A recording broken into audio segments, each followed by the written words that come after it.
Hey y'all, I'm Shayna and I'm back with another review. This is for Sistas Season 5, Episode 21 and 22, which is the finale. I'm going to do both of them in the same review because I missed last week and they ain't really give too much. So we're going to get into it. If y'all seen my community tab or some of my other content, y'all know I'm feeling under the weather. Like, I'm still down bad. So thank y'all. I appreciate y'all for rocking with me while I am trying to overcome this cold of mine. I need to shake it. Like, I'm still going to give y'all the best that I got. I'm sure it'll be better than what that finale was. Okay. So let's go ahead and get into it. Before we do, I want to thank any new subscribers that I've gotten recently, especially while I've been feeling so bad. Thank you so much. If you have not subscribed and you've been here before, please don't hesitate to subscribe. I'm 20 subscribers away from 400, so I need each subscribe and like and comment to help me get closer to my goals. So if you enjoy, check out my other content and be sure to subscribe. Thank you in advance. So let's go ahead and start with episode 21 because we missed that last week. So we pick up with Fatima's supposed baby dad. Her baby father show up to Zach's doorstep. And, it's Tyler Perry land. So it's just like, how did he know where Fatima lived, but he don't even know that Fatima's engaged? Like, come on. It don't even seem believable. But okay, go off.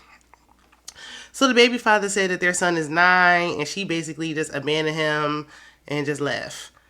So we see Dani. She's at work per usual because it seemed like the weekend just never comes. Like, they never off work. Like, every day is a weekday all the time. I think the last 5 seasons has just been one long week. But anyway, so Preston's there and he's telling her Mindy's coming to see him. That's why he at the airport trying to make her jealous. Q pop up and he like, oh, another one. And she like, well, what you say? Well, girl, he ain't wrong. I mean, another one, and another one, and another one. I mean, Danny don't got no picks at this point. But Q just won't quit. Like, go away. So she telling him get lost before she, screams that he did something to her. So he leaves. He bounced. And then we see Calvin. He and Sabrina are waiting for Maurice to be released. He asking if he still got a chance with her.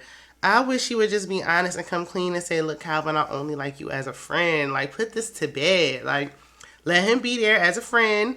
That's it. Like, she just likes him as a friend. She don't even hardly know Bio, but she don't want Calvin. She don't. Finally, Maurice is free. So then we see Fatima's plan, Tamara. I got her name this time. And she gets Heather, that's Zach's baby mama #1. She gets her dropped as a client. She pretend like she jealous and Hayden like, look, for you, I would let her go. And I'm like, didn't you just meet her like yesterday? What? She's Hayden. Well, I'm glad Fatima's little plan is working. So Heather confronts Fatima because she thinks she behind this. And Fatima like, I don't know what you're talking about. But she convinces her to work with Zach directly. Like, you better off working with him than against him. So she agrees to come over to their place later on. So we get back to Maurice and Calvin's apartment, and all of the furniture is gone, and it's like, okay, Q must have come in here and stole everything. Maurice is blaming Calvin for it and talking about what you did another little twirl, you couldn't fight back. And it's like, after all that Calvin did to try to get Maurice out, he was willing to give up his last dime to get him out of prison, and then he keeps treating people this way. So Calvin like, look, I'm out. And Sabrina checks him. She checks Maurice real good, and he needs to be checked. This is the second time somebody had to check him because you are projecting. You did this to yourself. It's not Calvin's fault. Yes, Calvin had a helping hand when he suggested let Q sleep in there. But had you not been dealing with this dirty dog to begin with, you knew he was dirty, and had you not been dealing with him, then this wouldn't have happened. So over at Karen's salon, she and Aaron are eating lunch. Pam knocks on the door and says like some random woman is looking for Aaron. So Aaron goes outside and he and the woman are arguing, fussing and fighting. She cussing him out. She calling him John. I knew he wasn't no good. Y'all was up in my comments talking about, oh no, it's giving Shamar Moore on Diary of a Mad Black Woman. He's a good man, Savannah. No. I knew something was up with him, and Tyler dragged it on long as he could. Okay, but y'all forgot how they started out. It started off messy and shaky. So yeah, y'all ain't want to believe me, but okay. So Karen pretends like she doesn't care, but she ends up going outside to see what's going on. Because Pam like, you want to see this, like you want to see what's going on. She knows she wants to see what's going on. Sorry, I said I'm down bad. I had to drink some of my OJ. So then we have the finale, episode 22. Finally, I am so relieved. 22 episodes? Come on, this is too long. So Zach comes to Fatima's job and confronts her about her son, and she like, ain't nothing to tell. He's like, I liked him because I didn't like that child. I didn't like that child. I don't care. I don't feel bad about it. Tyler, what are we doing with the storyline? Like, what's going on? Writer's block? Can we get some writers in the room? Tyler, put the pen down. Let some new, fresh writers into the room, because what is going on and why? So Fatima admitted she don't got no children, and she set the whole thing up to give Zach a taste of his own medicine. Obviously, this was childish. It was not funny, and Zach was like, "This hit a sore spot for me because my mama don't like me." I just think it was all around just a waste of time. Like, we really could have did without it. It was just stupid. So next we got Karen. She outside in the middle of the drama with Aaron and whoever this random woman is. She like, look, no, the lady telling her like, stay, you want to hear this? Like, you want to know what's going on with John? And I'm like, did Karen pick up on the fact that she keeps calling this man John? How many identities does he have? Y'all got to excuse my sniffling. I'm trying. But it's a Tyler Perry production. Like, it's a struggle to get through. So she leaves, and Aaron says like he got to file a police report because this crazy lady stalking him. He said he'll explain everything. Well, you just better, Aaron, because after what happened with your wife and now this, no wonder why he's so easy to overlook Karen and her baby daddy drama. He got a lot going on himself. So Pam says she's gonna figure out everything. Bring Pam on full time. I know Pam can't act for nothing. Like, she can't act worth a damn. But I like her character, and I think she needs to be on full time. She needs a real, like, storyline with a love life and everything. Make her one of the sisters like we did for Fatima. So Calvin comes home, and Maurice apologizes. But Maurice said, he has a tracker on his car, and he's going to go get it. He know the car at the airport. Calvin tries to convince Maurice to let it go, but he don't want to hear that. And I wouldn't want to either. After everything that Q put this man through, yeah, Maurice shouldn't have been messing with him, but nobody deserves to go through any of what Maurice and Sabrina have gone through. I would be ready to get my things too. So Gary and Hayden are waiting for Robin. It's 4:59. He's a no-show. He don't got the money. So they celebrating because they feel like they won. I hope Robin got something for them. I hope Robin's setting them up so nice. I hope he is playing the mess out of them. But he ain't show up. So Gary was like, want to celebrate? And Hayden like, no, I'm going to get me some. I'm going with Tamara. And he like, did you vet her? He just happy a woman's giving him that time of day. Of course not. Why would he want to risk this good thing? It fell right into his lap. Gary probably gonna go figure out who she is anyway, even though he need to mind his own business. And where is his child? But, okay. I guess we're going to leave that back in season 2. So, Zach comes to Karen's salon to apologize. And she says she ain't signing them papers. And if she do, she'll let him know. But for now, she ain't signing nothing. Get a DNA test and get this over with. How long do we got to go through this? We're going to drag this on for how many more seasons? I don't know if I'm going to be able to keep watching if we keep dragging this on. Get a DNA test, because I promise you it's probably not even his baby. So after he leaves, Pam checks on Karen and tells her she knows the woman's information. Karen says she don't want it. And I just hate how she treats Pam. Like, I say this every review. I can't stand how she treats Pam. I wish Pam would just quit. Let Pam branch off and get her own salon or something. So the sisters come over to Dani's to have an intervention. Dani feels like they're being judgmental, and it's the audacity, the nerve of it all, because y'all have no room, no wiggle room whatsoever to be judging anybody with what y'all got going on. And I agree with Dani.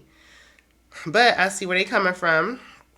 So Karen brings up the frat party when they were in college. She was like, Dani was a little heavier, and guys tried to take advantage of her. And Dani was like, well, who's to say I wasn't trying to take advantage of them? Dani has some underlying self-esteem issues, and she probably, in her mind, is still thinking like a big girl. I don't know. I wish we could get Dani some therapy and get her to open up, because this closed off wall that she got up is getting a little old. Can we break it down and get to the meat and potatoes of this? Get her into therapy and get rid of Preston, because I'm a little tired of that storyline. So Dani's defensive, like most people would be during an intervention. But they insist they want her to be safe because they love her. They just want the best for her. And there's nothing wrong with that. Like, I don't feel like they've really been great friends to her. Like, I don't like the way they treat her at times. But yes, you do need people who care about you. And what she's doing, bringing, Karen's point was valid. You are bringing all these guys to your home. Like, where you lay your head at. Like, you have to be stopped. This hot girl summer nonsense needs to stop. So she's too old. You in your 30s talking about some hot girl summer. Girl, cut it out. Listening and Megan Thee Stallion, and Megan got a man. So, excuse me. Andy, Andy was like, look, because she was like, I know you ain't talking. You got a lot of nerve. Andy's like, that's different. Is it, Andy? So Dani get them together. She like, look, she gathered the hell out of each and every last one of them. I'm going to give y'all the short version. She talks about Andy being the mistress. We going to keep forgetting that this man got a whole child he abandoned. Sabrina sleeping with a man with a vibrator. It's a threesome I wouldn't want to entertain. And Karen, who don't even know who her baby daddy is. And they said, you're going to have to do a lot more than that, Dani. You ain't getting rid of us. Y'all better than me, because it would have got me up out of there so fast. Like, all right, girl, well, I guess you don't want to hear it then. Bye. Listen, what am I staying here to do? I mean, she grown. You can't, after a while, you got to give her some space. So Dani was like, look, y'all don't want to leave. I'm leaving, okay? And don't be here when I get back. So Heather comes over as promised and talks to Zach. And Zach tells her he'll give her $2,000 a month. And he like, I want to see my son every weekend. Man, I'm trying to tell y'all, I wish I had that set up. Okay? I would not even complain. Get my weekends free and $2,000 a month? Okay. So she's willing to sign, of course. I hate how ghetto they're making her character. Like, it didn't even have to, it was just unnecessary and it's not funny or nothing. Like, I don't like how Tyler be writing these black women. Like, I just don't. I will say, I think that Zach should get another DNA test for this child as well. He needs to go through the courts and get some more blood work done just to confirm. Because I don't know. I don't know. It's looking a little suspect to me and it's dragging on a little long.